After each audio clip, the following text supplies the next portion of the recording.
You can start. Okay, sir. Very good morning from India to all the participants and warm welcome to the 13th session conducted by Nivaran, Supreme Court Mediators. I, Vandana S. Bhandari, along with my co-host Ms. Reena Singh, are privileged to be part of this 13th lecture series. I am advocate on record and a mediator since 2013. Ms. Reena Singh is a lawyer at the Supreme Court of India since 1995, who has vast experience, and she is the first lady additional advocate general for the state of UP in the Supreme Court of India, and also member of Governing Council of International Center Alternate Dispute Resolution. She has also done her advanced mediation training from Pepperdine University in 2016. Nivaran is a body of mediators from Supreme Court of India working for the advancement of amicable settlement of dispute through mediation. It has more than 100 trained mediators. During this inevitable pandemic, when everything went too slow, Nivaran has utilized the time and energy by initiating ongoing lecture series to benefit the mediators, advocates, and law students. Nivaran, along with Commonwealth Lawyers Association and Youth Bar Association of India, has also conducted international mediation webinar series relevant to the present time. I feel immense pleasure to inform that all these webinars were appreciated at worldwide. Our purpose is to utilize the time, gain and share knowledge from the experts in their fields. Our today's discussion is on the subject of mediation as a primary tool for resolving conflicts and role of an ombudsman. Under the aegis of Honorable Supreme Court of India, the uses of ADR mechanism has been recognized, which helps in redressing the disputes through non-conventional processes like mediation, conciliation, arbitration. Process of mediation is well designed and is divided into four steps, that is introduction, joint session, single session, and closing statement. In the past few years, process of mediation has gained confidence in litigants and public as well, and they have started showing interest to sort out their conflicts via mediation, and pre-litigation mediation is a step forward. The four steps in the mediation process help building trust in the concerned parties and empower them to take decisions keeping in view their self-interest with the assistance, guidance of skilled mediator, and to resolve the dispute without any further litigation, and thereby to save their invaluable time and money. In fact, success of mediation depends upon fair process of mediation, willingness of parties, and skill of mediator in guiding them to the point where agreement is possible to sort out their disputes. Mediation is a vital component of an effective workplace dispute resolution system. An ombudsman, like a mediator, act as an impartial source of assistance in the resolution of concerned parties. An ombudsman advocates for fair process and fair solution as a neutral person. The services of ombuds are confidential, impartial, and informal. That facilitates the resolution of workplace issues. An ombudsman helps staff analyze problem and assists in identifying the solution, and only if requested by the parties concerned involves in trying to resolve issues. I feel pleasure to introduce our today's guest, Mr. David Talbot, who will enlighten us on our today's discussion. Ombuds Mr. David Talbot has held the position of ombuds in three organizations, each of which utilize mediation as a primary tool in resolving conflicts. Ombuds tend to view the typical mediation process a bit differently when mediating in the ombuds role. This session will explain the ombuds role and process as well as how mediation is viewed and utilized in this unique and growing conflict resolution role. Mr. David Talbot has 25 years of experience as a conflict resolution professional in the role of mediator, ombuds, trainer, program manager, and adjunct professor. He joined the UN World Food Programme Office of the Ombudsman and Mediation Services in September 2021, following completion of a 10-year term as ombuds with the World Bank Group. Prior to the World Bank Group, Mr. David worked at the Coca-Cola Company, where he served as ombuds since 2003, for over 65,000 employees. Since 1997, David has worked as a conflict resolution professional. Prior to his work with Coca-Cola Company, David was program director and mediator for Community Mediation Services in Vancouver, Washington, and for the California Academy of Mediation Professionals in Los Angeles, California. David has been involved in the development of the ombudsman profession through his services on the International Ombudsman Association Board of Directors and through his membership on the IOA Professional Development Committee, Legal and Legislative Affairs Committee, Professional Ethics, Standards of Practice, and Best Practices Committee, and as coordinator for the IOA course. David has had a long association with Pepperdine University as an adjunct professor teaching dispute resolution in the School of Law, Strauss Institute for Dispute Resolution since 2008. He holds degree in law and in dispute resolution and is certified organizational ombuds practitioner. We are grateful to have him today with us. It will be my humble request to all the participants that if anyone wants to ask any question, kindly put their question in the chat box so that Mr. David will be able to reply those questions at the end of session. Now I welcome Mr. David Talbot once again to kindly take this floor. Thank you, Vandana. Thank you, everyone. It's such a pleasure for me to be able to spend the hour with such a distinguished group of mediators, jurists. Such a pleasure for me. Thank you very, very much. And Vandana, I apologize for sending you such a lengthy background. I would have made it a little more succinct, but it was a wonderful introduction. And again, such a pleasure to be here. I'm joining you from Boise, Idaho, which is in the western part of the United States. So it's nighttime here, but good morning, good afternoon, good evening to all of you, wherever you might be. I'm excited to hopefully be able to share something that I believe is probably a little bit new to many of you. Because I remember I had gone through the Pepperdine program where after getting my law degree, I went to Pepperdine and got my master's degree in dispute resolution. And then I had worked as a mediator for 6 or 7 years. And at that point, I still don't recall hearing the term ombuds or ombudsman or ombudsperson. It's used in those terms. I will use ombuds, which is the more common term for the organizational ombuds. Even though ombudsman is considered a gender neutral term, I'll be referring it to ombuds throughout this session. So because I had gone through an entire dispute resolution program, law school, practiced as a mediator for several years, and still have heard of the term, I won't be surprised if maybe it's a little bit of a new term for you. Perhaps you've heard of a different type of ombuds or ombudsman, because in many governments, country governments, federal governments, even state governments around the world, there's ombuds that is an advocate or a representative of citizens who might have complaints about the government or the area of government that the ombuds is assigned to. This is a bit of a different kind of ombuds.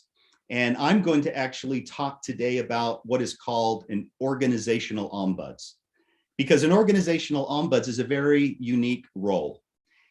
What an organizational ombuds really is: an internal conflict resolution specialist. It's within an organization. I know that probably most of you who mediate are not mediating as an employee of an organization. That's fairly rare. Most of you will mediate externally for parties, for disputes. Maybe organizations might reach out to you and ask you to mediate particular disputes. But most mediators are not employees. They're not a paid employee mediator of an organization. So that's what makes the organizational ombuds role rather unique, in that it is one of the very few conflict resolution roles in which you are hired by an organization, you're paid a salary, you have benefits, You're a full-time employee of an organization, but your role is very, very unique. And what I'd like to do today is explain that role.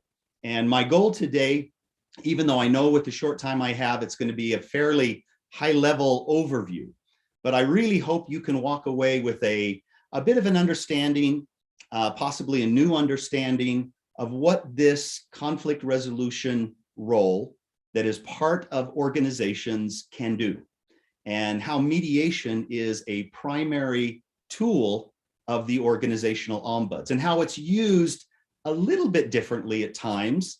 And you'll understand why it's used a bit differently in the role of the organizational ombuds. But as Vandana had indicated, I've had the privilege after working as a mediator for several years to be an organizational ombuds for a little more than 17 years. And I have loved every minute of it because, like you, I see conflict as an opportunity. We're a little bit in the minority that way. I'm sure you all know that at this point. Most people avoid conflict, run from conflict. We tend to run towards it. We tend to want to embrace it and sit down with people and help them resolve it because we see the opportunity.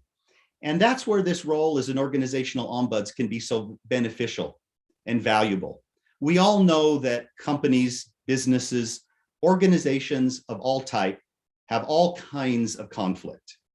And the cost of conflict to individuals, to organizations, to teams can be very, very high. And so this role of organizational ombuds is there to really be that go-to person in the organization who is that expert go-to conflict resolution professional. And I know we have a slide that if I could pull that up while I'm speaking, I don't have it from my end. So you'll probably be seeing that slide momentarily. Thank you. I see it coming up now.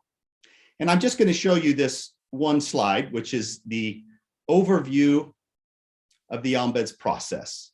Yes, perfect. If we could bring that down just a touch, that's perfect. I hope everybody can see that. The ombuds, what I'd like to do is I want to just, rather than generally explain the ombuds process, I want to walk you through a potential scenario, one that as an organizational ombuds I've experienced really multiple times. And that is, let's just use a scenario that is not uncommon, unfortunately, in organizations of all types, where a new employee, a female employee, joins the organization and shortly feels uncomfortable because one of her colleagues regularly asks her out to social events, asks her to dinner, asks her out to social events, and she's uncomfortable. She does not have an interest in this. She has no interest in dating or being social outside of work with this individual. And so she politely declines, and these requests continue. And over time, this new female employee becomes very uncomfortable. She avoids this individual. She doesn't know what to do or who to reach out to. She isn't sure, is this sexual harassment? I feel uncomfortable. I don't know what to do. I want this to stop. I want to have a good professional working relationship with my colleague, but not in this way. And I don't know what to do. And isn't this an example that we see often, unfortunately, in organizations? And this is just one example of many, many different kinds of workplace disputes, workplace conflicts and problems that employees face around the world. Well, where do you turn in an organization? Traditionally, organizations provide human resources, a management line, possibly formal resources such as a legal department, compliance, ethics, depending on the size of the organization. Smaller organizations usually only have human resources and management, sometimes only management. And often these internal resources are insufficient for resolving these kinds of disputes. Why is that? Partly because of a lack of trust, lack of Maybe that employee wants to resolve something privately. They don't want it to become a big issue or become investigated or move into a formal process where many people are aware, where there might be retaliation, where it might harm their career progression and even cause them to have to leave the organization. And this is where the role of the organizational ombuds comes in. The organizational ombuds is very unique in that it is a confidential, neutral or impartial, independent, and informal resource. And when I say confidential, it's a very unique kind of confidentiality. And it's because, and this may be a United States legal term, I apologize if it is, but the ombuds is considered to not be an office of notice. And what that means is every organization, if an employee reports certain things to human resources, to management, or to some of the formal resources, those individuals usually legally have, and I know this varies by country, so I'm being a bit general, but in most companies, most places, when something like this is reported, the person to whom it's reported to has a legal obligation to act, to do something. In other words, that organization is put on notice or they're made aware of this and they now have a responsibility to act. And if they don't act, there can be liability in future legal actions if that is the case. Well, the organizational ombuds is very different in that they're actually carved out to be that unique role where no matter what any employee comes to the organizational ombuds to discuss, except for the rare exception of an imminent risk of serious physical harm, nothing that an employee can discuss with the ombuds, share with the ombuds, requires the ombuds to report it. And so what that does is that carves out that very unique and safe space within an organization where any employee of the organization at any level can sit down and meet privately with the ombuds and talk about anything that's on their mind without the fear that it's going to trigger action that maybe they don't want to have happen. So this puts the employee in control of how the issue is resolved. So let's just walk back to this example, and I'll kind of walk a little bit through this ombuds process. This female employee comes to the ombuds and reaches out to the ombuds, and I will say one of the key roles of the ombuds is to continually do outreach and communicate throughout the organization. So all members of the organization is aware that there is an ombuds, how they act, what they can expect when they go to the ombuds, that it is safe, that it is completely confidential. That's very important, or employees won't know that that resource exists. So me as an ombuds, I'm probably doing that a quarter to half of my time is doing outreach, communication, meeting with teams, meeting with management, because it's very, very important that employees understand my role and understand the uniqueness and how it is different than the traditional roles within companies and organizations. So this person reaches out to me and we find a safe, confidential place. Maybe it's virtually online, maybe it's at a coffee shop nearby, maybe they're comfortable meeting in my office. And the first thing I'll do is I'll explain the ombuds role. Similar to when you sit down with a mediation process, and the first thing the mediator will do is kind of explain what the parties can expect in a mediation. It's equally important that the employee who comes and meets with me, and in the ombuds world, we call that person a visitor rather than a party, rather than a client. So I'll use that term possibly as visitor, and that's the employee of the organization who's come to meet with me. And I'll explain my role, that I'm confidential, that I'm neutral and impartial. I don't take sides. I don't advocate for one person in particular. I do advocate for fairness and fair processes and fair policies and practices within an organization. But my role is not to take the side and be an advocate of the first person who might knock on my door. because I recognize that in my role, I will likely be working with several different employees. I might only talk to one, but it's likely that I might work with others. And I want to maintain that neutrality and impartiality so that I can work with all of them equally. Because my role, again, is not to advocate for one person, but to advocate for really the resolution of conflicts so that they're resolved in a way that hopefully benefits and meets the needs and interests of all involved. I'm impartial. I'm independent. What that means is the organizational ombuds reports to the highest level in the organization, whether that be the CEO or the president, the provost, whomever that might be.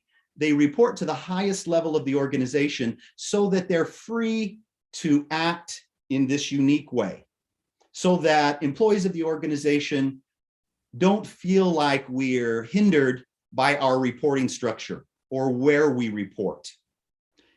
And in reporting to the top of the organization, it allows us to have direct access to the highest level so that as part of our job, we can make sure we're giving feedback.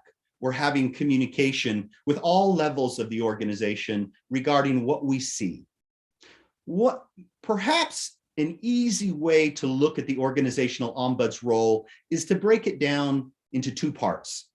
One is our role is to help individuals and teams resolve disputes, resolve conflicts by using a wide range of informal conflict resolution tools. And I'll talk about what those tools are, including mediation, in a moment. The other part of that is we want to help our organization learn and grow and improve. Our role in the organization, the reason we're brought into the organization is not just to resolve issues, resolve conflicts, but to provide systemic feedback, to talk about issues, patterns, trends, and if we can, without breaking confidentiality, talk about very specific situations so that the organization's aware, so they can act, so they can improve policies, practices, and they can become better as an organization. We work informally. Our job is not to investigate. It is really to work in more informal ways, such as listening, coaching, mediating, facilitating. And so all of these, one of the things I love about being an organizational ombuds is my job is not just to do one of those things, mediate, be a conflict coach, facilitate teams. Though those are often, many of you on this call are one of those things. And that is maybe what you do as your profession. One of the unique and exciting and frankly challenging things of the ombuds is we need to be able to do all of them and do all of them equally well, depending on the needs and the options chosen by the employees who come to us. So we have this conversation. We want to make sure the visitor understands what we can do, what our role is not, what our limitations are. When you see on there, when I say Miranda warnings, we want them to know also that when we talk about confidentiality, we want them to know when we might have to break that confidentiality. And for ombuds, we want that exception to confidentiality to be as rare and limited as possible. The best practice is that we would only break confidentiality if we're given permission, which we can always talk to others, share the visitor's name with others if they give us permission to. But other than that permission, the only way I could break that confidentiality and share that person's name if I learn in my conversations that someone is going to be imminently harmed physically, whether someone's going to harm themselves or harm somebody else. And if there's no other way for me to prevent that from happening other than breaking confidentiality, that would be that one limited exception. Once they're comfortable and understand what my role is, then I move into active listening mode, where I turn it over to the visitor and I say, what's on your mind? What brought you here? Help me understand what's going on. And then I use those active listening skills that I know all of you have been trained in and all of you use in mediation and in your other conflict resolution work. My goal is through my active listening, my inquiring, my validating feelings, empathizing, reframing, paraphrasing, all of those important and wonderful active listening tools that I know all of you have learned about. I use that just like you do as a mediator. But I'm doing this one-on-one with this individual so that I can fully understand what's happened to them, what they've gone through, how they've been impacted, what's important to them. You know, we talk a lot about interests in mediation, and I like to use that maybe just to say, what's the most important things to the individual in this conflict? Because often when people are in conflict, it's difficult for them to narrow down what issues they really need to resolve. What's the most important things to them? And that's what I do in this active listening phase, where I'm getting the story. This may be one session, it may be multiple sessions. I help them identify and clarify their issues and goals. Again, what's important to them? What would they like to accomplish? What would they like to see happen? Now, just like it as a mediator, it's so much easier often for us to move right into that stage of saying, what would you like to see happen? What outcome would you like to see? But it's so important in the ombuds role, and I believe in the mediation role as well, to put on the brakes and wait until we've gotten the story out. We've attended to feelings and emotions. We truly have understood and given that individual the space and the time and the opportunity to share what's happening, what their perspective is, what their perception is of the issue. Then we can move to, what would you like to see happen? How would you like to see this turn out? If you could choose the ultimate and best outcome for you in this situation, what would that be? Because then when we move to the next stage of exploring options, meaning what are the ways that I can help them resolve this issue? What are the resources in the organization? Maybe it's just me, but maybe they need to talk to HR. Maybe they actually, after speaking to me, want to move to a more formal process. In our situation, we might assume if it's a sexual harassment situation, people will automatically want it reported, investigated, dealt with, and there be discipline if it's warranted. In my experience, that's actually rather rare. Most people just want the situation to stop. And in this scenario, want the invitations, the social invitations to stop. Want the colleague to know this is making them uncomfortable, that they would like a good professional relationship, but nothing more. Often, a person in this situation or other serious situations like racial discrimination, other forms of harassment, things that I think we might assume right off the bat, people prefer to have a more formal resolution, but often they don't. Often they would prefer a more informal, private, confidential resolution where it's not on the record, where human resources and investigations are not involved. Now, I always will talk to the employee about those options. I want them to completely understand the range of resources and options they have. How can I help them? How could human resources? How could management? How could our formal resources? What is the whole range of options? And it's always crucially important that I help them think of, consider, and eventually choose the option that makes sense to them. Not that I'm telling them to do or that I think they should do, but that makes sense to them based on what's important to them, based on what they would like to see happen.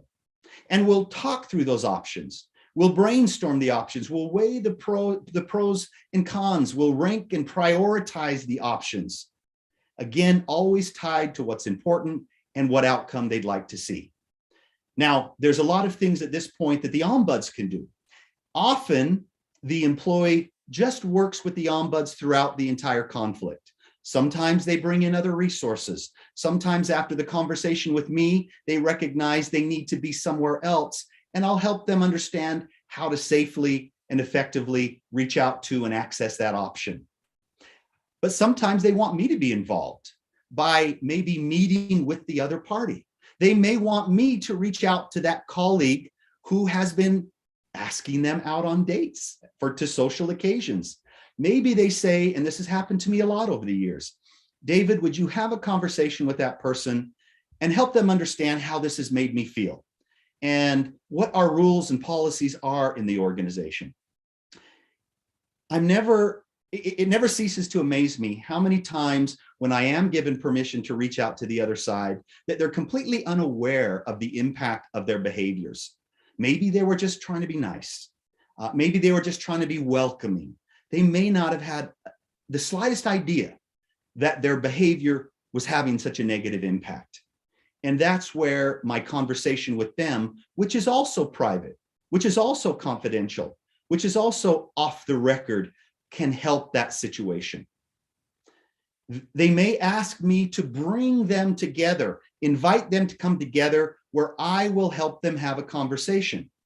Now, this is where mediation becomes a little bit different for the ombuds. Because the ombuds is so informal, usually when we bring parties together, we call it a facilitated conversation or a facilitated dialogue, where we actually do not use an agreement to mediate where the parties sign, and we do not have a mediation or settlement agreement where they sign as well. These formal aspects of a mediation are not typically used by the ombuds when they are mediating. If the parties want that, if they need that, if that's important to them, if that meets their needs, hopefully the ombuds has access to an external mediator. For example, when I was working with the World Bank, we had a separate mediation program where we had a roster of very experienced, wonderful mediators, where if the visitor in talking to me wanted a mediation, and it was important that those formal aspects of a mediation agreement to mediate, settlement or mediation agreement at the end of the mediation were important, which they often are, then I would refer them to the mediation program. Some mediation offices may not have that luxury. They may be a smaller office, and therefore they might do things a little bit differently. But we do, as ombuds, tend to really avoid creating those formal signed documents that we keep on behalf of the parties or the organization. But facilitated conversation, bringing parties together, mediating in that way is a key aspect of the ombuds role. Sometimes we'll do what we call shuttle diplomacy, where we won't bring them together, but we'll go back and forth in between, helping the parties negotiate and come to a resolution. Sometimes that party does not want me to reach out to anyone else. It's just, they just want my one-on-one coaching and assistance. Maybe once, twice, maybe multiple times, maybe over quite a long period of time, they will access my services really at that point as a conflict coach, where I'm really helping them meet their goals, learn how to better address conflict. Maybe they want to go have a conversation with their colleague about the behavior on their own, but they want me to help them prepare for it, build their confidence, practice that conversation so they know how to have that conversation in a respectful, appropriate, effective way. So that is often what we do as well. Maybe we recognize through that conversation, we might have a problem with employees not understanding our policy on sexual harassment. So I might reach out and ask HR that maybe it's important to have a training. Ombuds should also be able to do trainings on all kinds of dispute resolution issues, on how to resolve conflict, on sexual harassment, on unconscious bias, doing trainings. Often the ombuds is looked at as the primary trainer of these type of issues within an organization as well. And that very well may be one of the options that I may use to not just help that situation, but to help on a broader scale, to help the organization or team or department as a whole. Now, the other part, after I've worked with individuals, is I have a responsibility to the organization, not to say, let me tell you who has come to me, but to let them know in a broad, general way the issues that I'm seeing in the organization, the patterns I'm seeing, the trends, my observations, and I always do this in a way, and this is crucial, any annual report I might make or conversations I have in terms of giving feedback or making senior management or others aware of the problems that I see in the organization, I always must do that in a way that never reveals the identity of people who have come and see me. That really right there is the foundation of the organizational ombuds work, that people can always come and know that their identity will be kept private, that I will keep their confidences. Now, they can give me permission to use their name, and if that's the case, of course, then I can do so. And that makes it different and allows me to address the situation a little bit differently. But it's always crucial that I have that permission. But even if I don't have that permission, it's also crucial that I'm making regular efforts to help the organization be aware of the problems and trends and patterns and things that I'm seeing. Maybe it's related. Maybe we need to strengthen our sexual harassment policy in this situation. Maybe it needs to be more clear, more socialized, more training around that. So there's always ways that as organizational ombuds can help management in the organization improve, be aware, be better as an organization. So that in a nutshell is what I do as an organizational ombuds. Sometimes when people say, what do I do? Rather than go through that whole conversation, I'll say, I'm an internal mediator for an organization, because I do consider myself that. But as you see, the way I work as a conflict resolution expert or professional in the organization is different. I don't just mediate. Mediation is one of the primary and important tools I use as an ombuds. But as you can see, as I've explained, there's a lot more that I can do as well.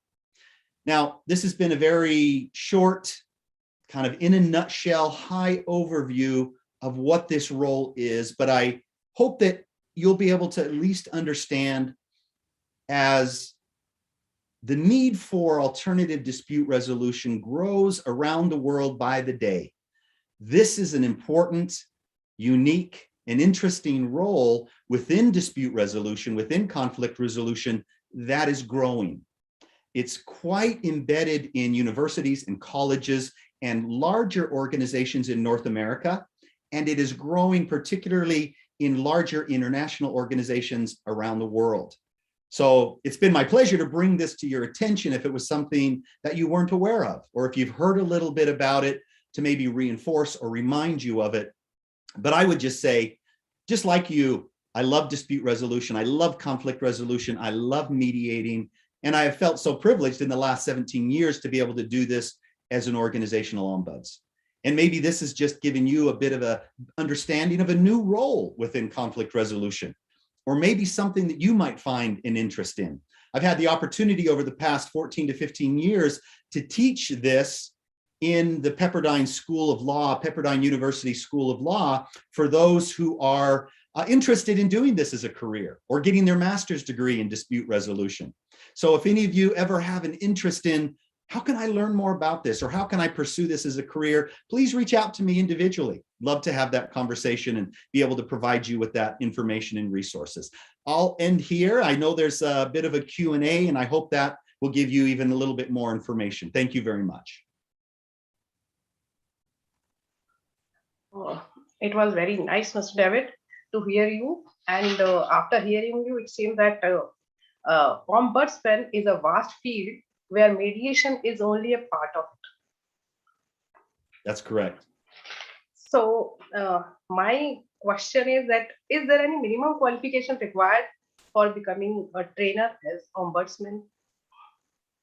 So there is not. My path was kind of what I would call maybe the traditional legal conflict resolution path. I went to law school, quickly realized I loved conflict resolution. I was always looking to see what both sides thought about rather than just advocating for one side. So after law school, I got my master's degree at Pepperdine, mediated for 6 or 7 years, then became an ombuds. That's maybe a bit of a traditional role. but it is in no way required. You don't have to have a law degree. You don't have to have a master's in dispute resolution. Sometimes ombuds are brought from within the organization. All of you probably within your organizations know, and it's often you, I'm sure, know of somebody who kind of is like that informal ombuds, where people feel safe and comfortable going to. So people come from all walks of life, all backgrounds, human resources, therapy, legal, all kinds of different backgrounds. Really, the only thing is you have to be able to be good at conflict resolution. You have to be like all of you, somebody who enjoys conflict, loves conflict, gravitates to conflict rather than away from it, because you know the possibilities, you know how much it can improve the situation, improve organizations. So I will request Ms. Reena Singh to go further and ask the question. Thank you, Vandana. Mr. David, it's very enlightened for all of us, the topic, it was new to us. But there are a few queries, it's coming in my mind when I was listening to you. There's one concept, it was mentioned in the category of first, that was the Miranda warning. You know, I just had this query to ask, is it the constitutional right of a citizen or a party, or it is given by the ombuds? It's a good question. And the Miranda warning really is more of a nickname, which means we always want, let me say, it is more of just the ombuds and the ombuds process. There is not really a legal or constitutional right as in the real term of Miranda warnings. What it is if there is any exception to confidentiality, anything in which we're going to have to break our confidentiality and share something that we've heard, we always want the employee who comes to us to be aware. They never should be surprised by that.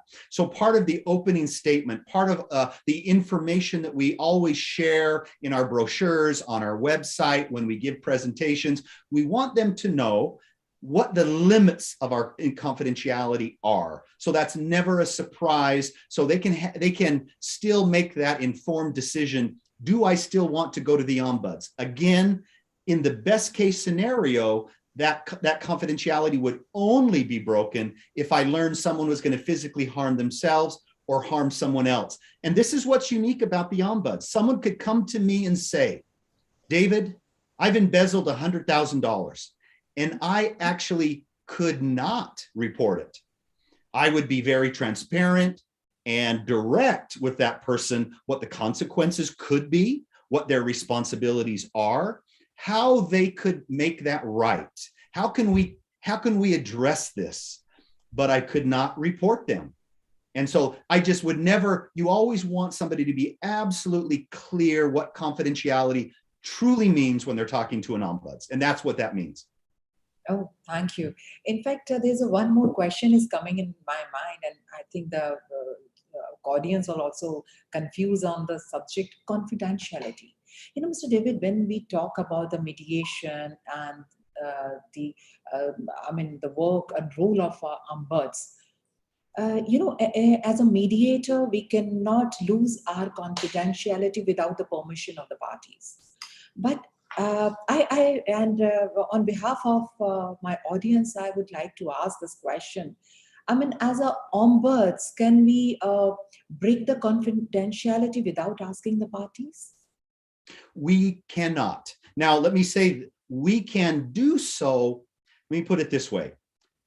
Part of our responsibility is to regularly let the organization know the problems that we are seeing.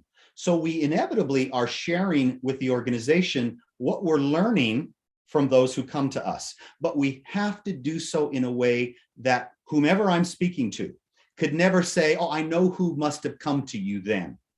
Now, if the party gives me permission to use their name, then that could be different. But one thing that's very unique about the ombuds role, and I'll just briefly state it because it's a little more complicated, but after the ombuds is done working with an individual, whether we resolve let's say we do not resolve the issue. I have multiple conversations. I bring the parties together and we mediate, but for some reason we don't resolve it. And somebody might go to either a formal resource or they might go to court. And in that scenario, they very well might want to subpoena me to be a witness for them. The ombuds at that point would say, I will not do that. Even though you gave me permission while I was working with you, once that process is finished, we retain that privilege of confidentiality and we will not break it. We will not testify on anyone's behalf, even if someone asks us to. So that's different than a client lawyer, where they can waive the privilege of confidentiality. With a visitor ombuds, we assert that we own that privilege of confidentiality. So that kind of confidentiality is very different, very unique, sometimes even a little bit hard to understand, but we consider it so incredibly important to the role and what distinguishes us from anyone else in the organization, that we maintain that we own that privilege and someone cannot ask us to break that later in a formal process. Yeah, thank you.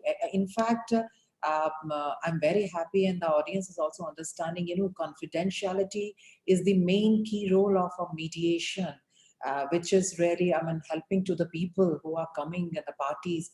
In fact, there's one more question with there's one more confusion. I'm just putting it before you on behalf of my audience. There is one term is mentioned in the chart that says explore visitors' position, help visitor rank, prioritize options. So I just would like a little, lighting on this particular word. What Ombuds is going to explore, the hierarchy of the rank or the seniority, or what kind of exploration will be there on behalf of the ombuds? Yes. When people are in conflict, sometimes they've been in conflict for months, often years, and they sometimes feel like everything's a problem. Everyone in my department is against me. And it's very difficult for them to really narrow down because they've lived this conflict. It's emotional, it's damaging to them. And one of the things that the ombuds can do in that conversation is really help them understand themselves. What is it you really want to do? What's the most important things to you here? What would you like to see happen? And they might say, I have lots of things that are important to me, or I'd like to see several things happen. And so we help them think about, what is the most important things? What's the thing that you'd like to really focus on? What's the one or two or three things that I can help you focus on first or now? Or what's the outcome or goal that you would most like to see? And I think that in that conversation, using active listening tools, we really help the person kind of settle themselves in and understand themselves and the conflict better, and helping them prioritize or understand what's most important to them in terms of issues, important outcomes.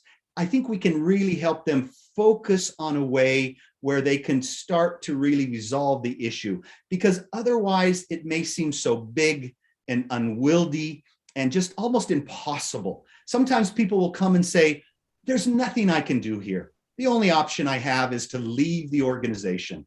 But after we've talked, I've kind of reframed that. I've helped them see that in a way where, no, maybe there are some things I can do or some help I can get, and I can stay in this organization. Maybe I can resolve this. Maybe I can improve this relationship. But by doing what I had talked about, we're helping that person do that, because when you're involved in the conflict, it's so difficult to do that for yourself. Yeah, thank you so much. So we understand emotions are important, but not always. Ombuds has to be very careful in dealing with the emotional and professional issues together. So I'm requesting Senior Advocate Rakesh Khanna to put some questions. Reena, can I say something? You said something really important about emotions.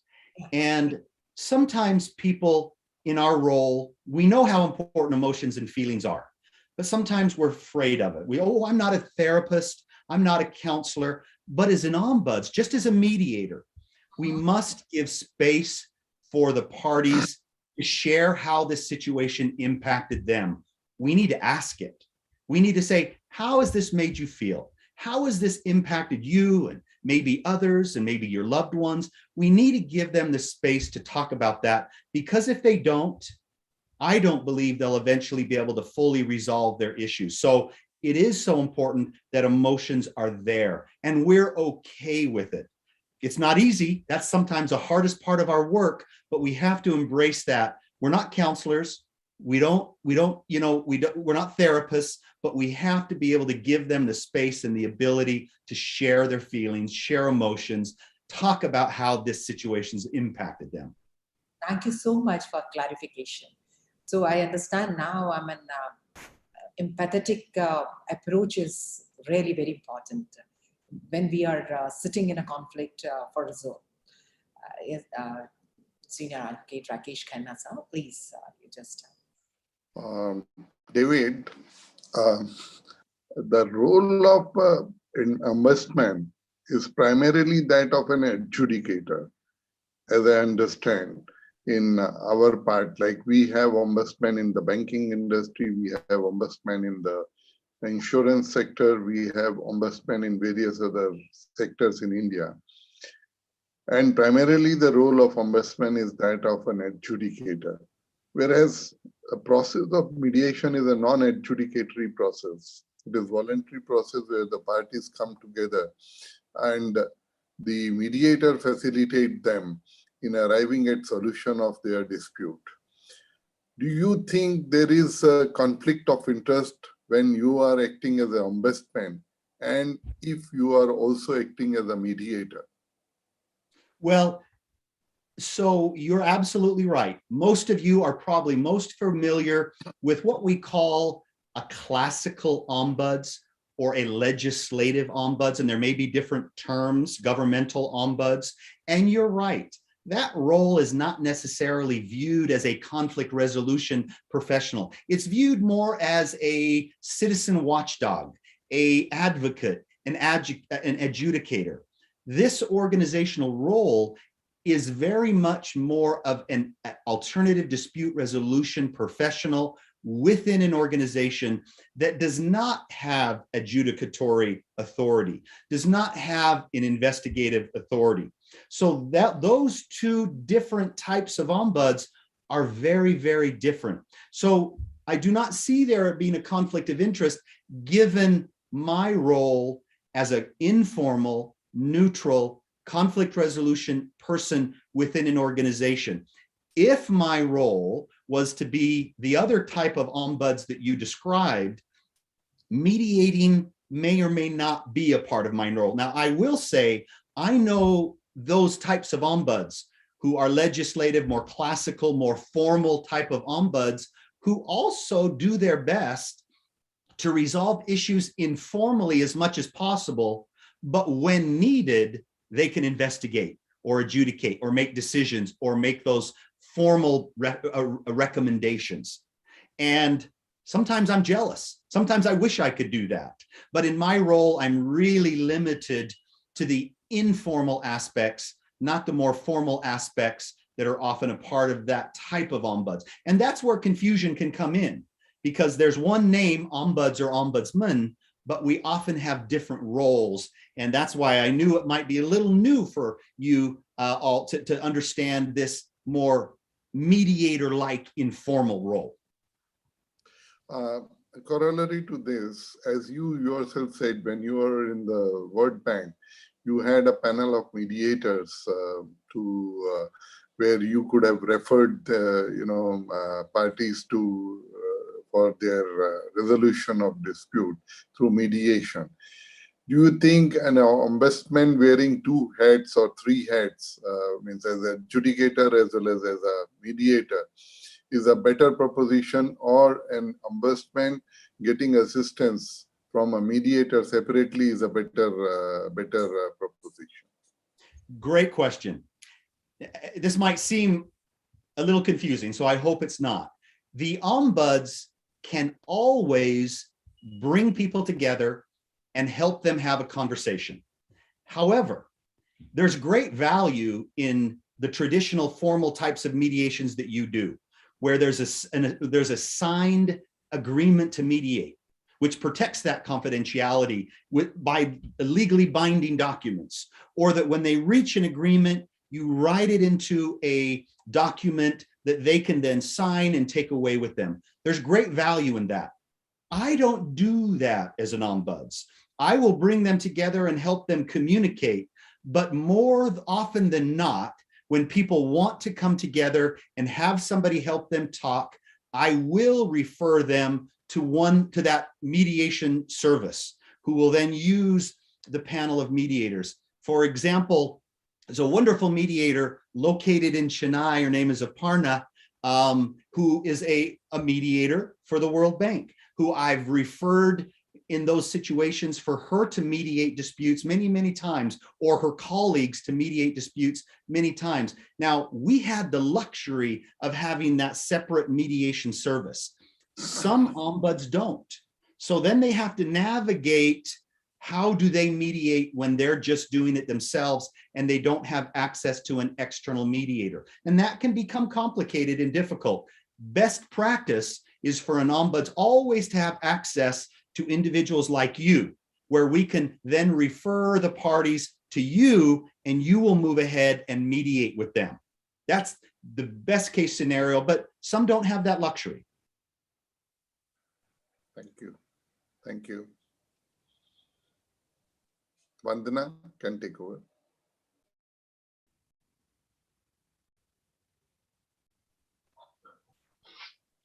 Thanks, sir. We have received a question from Executive Director of a Mediation Center from USA. He is asking, what are some universal lessons learned about organizational conflict? Can you please share?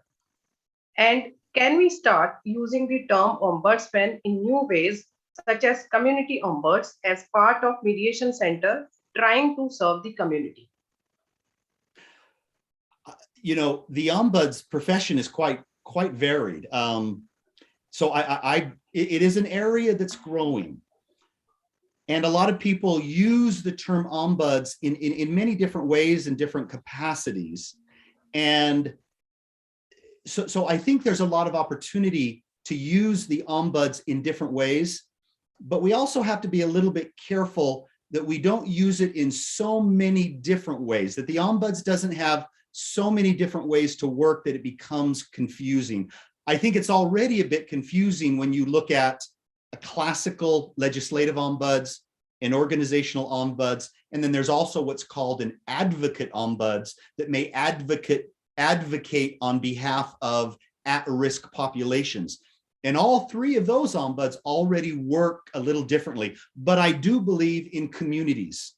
There are lots of opportunities potentially for an ombuds, and some cities within the United States actually have an ombuds for that city, but I do believe the more informal organizational ombuds could certainly have a role. What are some of the kind of universal things that I've learned about organizational disputes within an organization? One that I would say is conflict always takes a toll. Conflict always has a cost, and the cost is often unseen, whether it's because somebody doesn't have the same passion, or they just kind of put their head down, come to work, do their job, but inevitably they're not bringing all of the talent and passion and ability because they're discouraged. They don't trust, they've lost trust.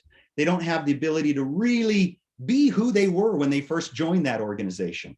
I find that to be, there's so many common costs of conflict within an organization, turnover, the legal costs, those kinds of things, but it's more of the hidden costs that we often don't recognize, where the individual just is no longer bringing all their passion and ability to the work that they do. And then that hurts the organization, that hurts clients, that hurts the bottom line. So I think it's so important for organizations to understand the cost of conflict and to put resources into these types of, to put resources into the organization to resolve conflict will have such a large return on investment.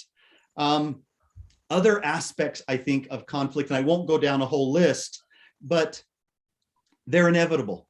There's not an organization that does not have conflict. And I know this is something that all of you understand, but something I'm always saying is nobody will not experience conflict. Everyone will experience conflict, sometimes in big ways, sometimes in small ways, but we need to be able to look at it as an opportunity to improve relationships. But that can only be done if there's a safe way within organizations to do that. If all an organization does is provide human resources, that may be enough, but it often is not.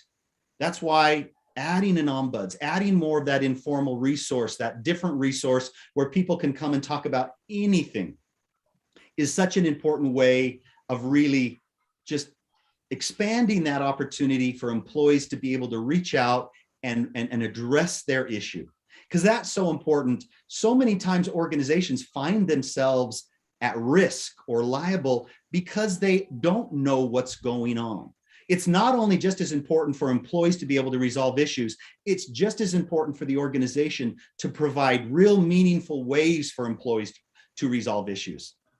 I'm there working for and striving for the employee every bit as much as I am for the organization. So it benefits both equally. Thank you, sir. Some of our audience want to ask questions. Ms. Prasoona has raised her hand. So I will ask her to unmute herself and ask question.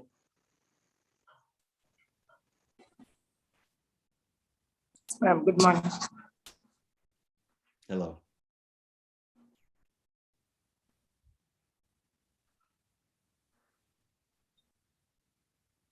Yes, I can hear you well.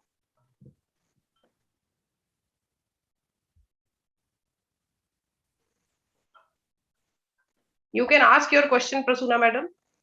No doubts, ma'am. Just I am learning from you more knowledge. I guess the people who are raising their hands, this is my suggestion.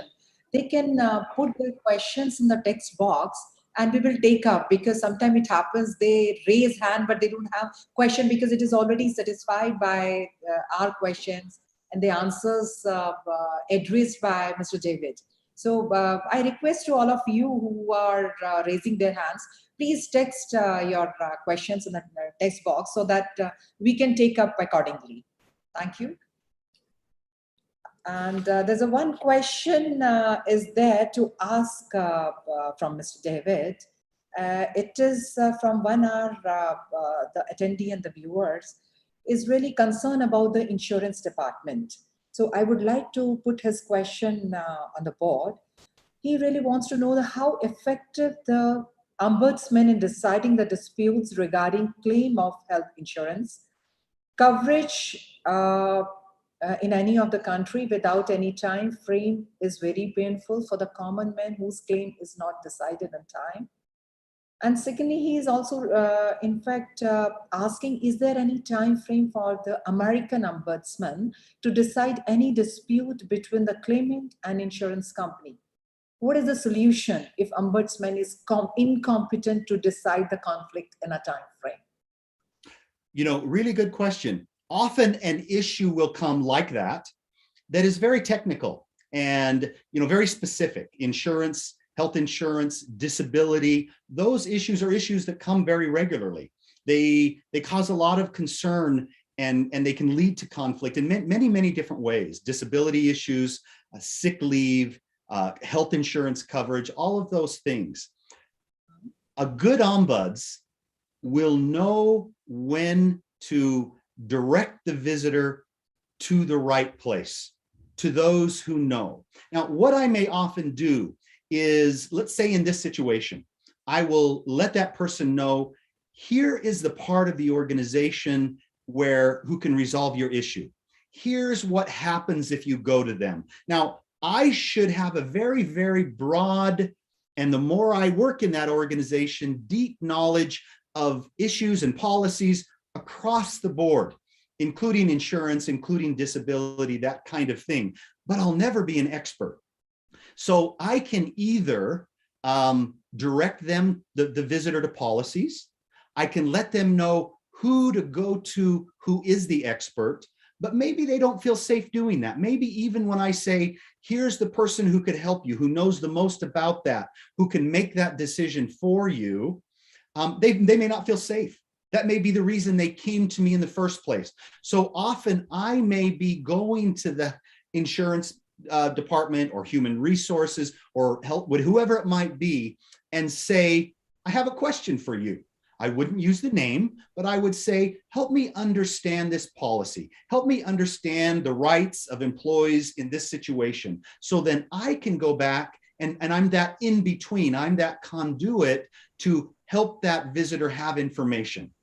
So there's a lot of different ways that I can help resolve this, but I have to have the recognition and the humility that I'm not the expert. And that's why it's so important that the ombuds not work in isolation in an organization. You have to have good working relationships with all the resources so you can go to them. They know who you are. They know why you're coming. They know what to expect. Because often I will call somebody up and say, I've got a human resources question. I've got a sick leave question, and help me understand this. Let me give you a scenario. What would you do? What would you advise? And then I can go back and give that information. Or maybe I just, in my conversation with the visitor, help them have the confidence, feel safe, have higher trust, where they can go have that conversation themselves. But whatever works for the visitor will get them the information. Yeah, thank you so much. I guess our colleague whose question was Mr. Athar Alam must be satisfied with the answer. Now, I think, Vandana, over to you. You just, take up the board and please. Thank you, ma'am. Now the last question of this series is the session. Mr. Talbot, when a conflict is decided by the ombuds or parties has arrived on some conflict resolution, how it is binding on them? Good question. The only binding mechanism in the way that I work is if they do enter into a mediation and again, I would probably not do this mediation, but let's say one of you came in and did the mediation and they entered into a mediation or a settlement agreement, which they signed. Policies in most organizations and in the World Bank where I worked, that was a binding legal document.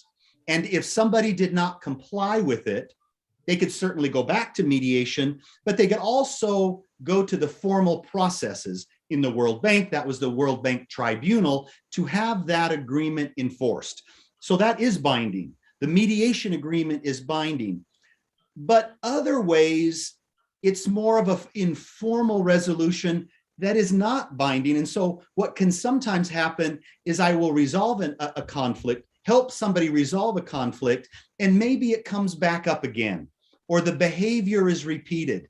And there's no guarantee that that won't happen. What I hope they will do then is come back to me and we'll work through it again. Maybe at that point, it means we need to address it differently, or it needs to be escalated to a more formal resource.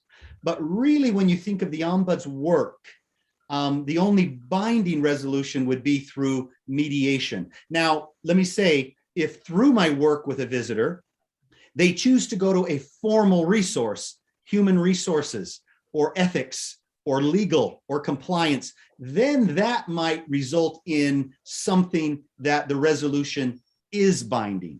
So it wouldn't be binding because of my conversations, but the whole process and helping them get to either mediation or a formal process then would result in a binding resolution. But if somebody just works with me and me only, it's not necessarily binding because, again, I'm an informal, not a formal resource.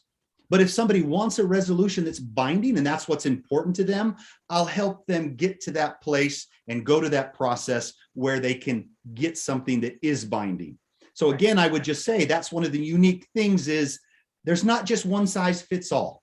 It depends on the needs and the interest of the individuals. It could be everywhere from they just want conversations with me all the way to, no, we're going to go and access a more formal resolution or even go to court. It really depends on what the needs of the parties are. Very well, sir. I will now request and invite Ms. Reena Singh Madam for her closing remarks. Thank you, Vandana. And thank you, Mr. David Talbot, for joining us for such a wonderful session. And to my senior colleagues, attendees, and ladies and gentlemen, it is my privilege to give this vote of thanks of such a knowledgeful and full of awareness lecture series. In fact, I'm giving thanks on behalf of Nivaran Mediations of Supreme Court of India and on my behalf as well. My special thanks to Mr. David Talbot, who had enlightened us all on the subject most needing in the present world. Mediation as a primary tool for resolving conflicts, role of an ombudsman. It is a great pleasure to have him in this lecture series. It is very right. I understand the conflict is a natural part of human lives. It is important that as a mediator, we understand this and do not to steer the mediation away from it. The parties to the mediation or the settlement need to be allowed to express their emotions. It is the role of the mediator or ombudsman to separate the facts of the dispute from the emotions of the parties in order to clarify the issues between the parties and look for potential points of agreement. As I fully believe that with the rising cost of litigation and the involvement of so much time, this advantage of ADR is getting popular day by day because logistically it is very easy to resolve the conflict between the parties. As Mr. David has enlightened us regarding the powers, functions, and duties of the ombuds, and especially the role of ombuds, and we are extremely benefited by his knowledge and vast experience in the conflict resolution. In other words, if there are gross lapses in the functioning of public administration, the citizens have power to lodge complaint against the concerned authorities. As Mr. Talbot just explained regarding the organization ombuds, we understand the organizational ombuds is an individual who serves as a designated neutral within a specific organization and provides conflict resolution and problem-solving services to members of the organization, internal organization, as I understand.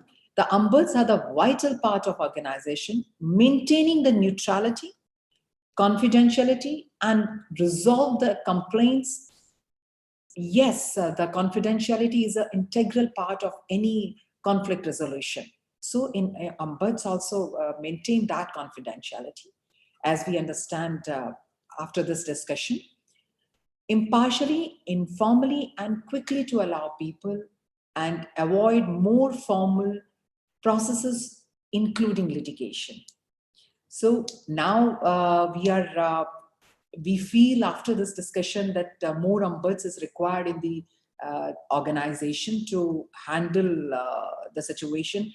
Because see, mediation is basically defined as a voluntary process where parties to a dispute are assisted by a neutral third party to negotiate a settlement. In the civil commercial context as well, ADR in particular, mediation has become popular as a private, especially in pandemic conditions, where the courts are not functioning in a regular manner. And we really, the people of any country needs justice as soon as possible they can get. So I guess this is the best option they can opt for, the speedy and economic way of dispute resolution. So an ombudsman provides an informal alternative to existing and more formal processes. So I'm really thankful to all the attendees. Few senior lawyers I have seen, they have joined this session. I'm thankful to all those senior members of the bar. And I also take opportunity to thank all the participants who have attended today's lecture series. Overwhelming the response and involvement gives courage to all of us to run and continue this lecture series, and further motivated us to bring something new to this lecture series for the benefit of society at large. Thank you once again. Thank you so much, Mr. David, to my senior colleagues, to joining this session. Mr. David, despite having your busy schedule, you have given opportunity us to understand and enlighten the role of ombuds. So thank you very much on behalf of the Nivaran Mediations of Supreme Court India.